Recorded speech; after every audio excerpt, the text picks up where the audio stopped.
గీ అన్న ఎంత గమ్మత్తు మనిషి చూడుర్రి. సాయం చేసేటోళ్ళు అంటే పోలీసు వాళ్ళు అంటే సాయం చేసేటోళ్ళు అనుకున్నాడో ఏమో గాని గీ అన్నకి ఏం ఆపద వచ్చిందో ఏమో గాని 100 నెంబర్కు డయల్ చేసిండటుల్లా. ఇంకేముంది, ఏం ఆపద వచ్చిందో ఏమో అని పోలీసు వాళ్ళు ఊరికొచ్చే వరకు గా అన్న మా ఇంట్లో కుక్క వచ్చిందని మాకు రక్షణ కావాలని ఫోన్ చేసిన అన్నడటుల్లా.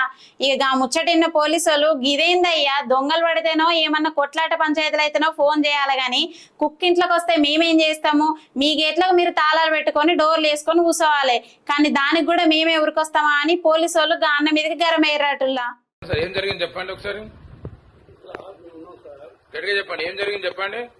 మీరు అన్ని డేలు ఎందుకు చేశారు? ఏంటిది వచ్చింది? ఏడికి వచ్చింది? ఇట్లకి వచ్చి లోపల తెల్ల కదలు చేసింది, అది బయటకు పోతుంది, మమ్మల్ని అప్పాన్ని నిర్మించేస్తుంది. కుక్కను బాధ్యత. ఇప్పుడు కుక్కను మీ ఇంట్లోకి వచ్చినాక మమ్మల్ని ఏం చేయమంటున్నారు? మనకు అందరికి సాయం చేసే వాళ్ళు ఎవరంటే పోలీసు వాళ్ళు కదా, అందుకోసం మీతో సాయం జరుగుతుంది. మీ కుక్కలను మేము వెళ్ళగొట్టాలంటూ ఇప్పుడు దానికి తాళం వేసి, ఇప్పుడు గేటు తాళం వేసుకోవాలి, మీ ఇంటికి తాళం వేసుకున్న బాధ్యత మీది కదా. ఇప్పుడు దానికి అన్ని డేలు ఎట్లా చేస్తారు చెప్పండి.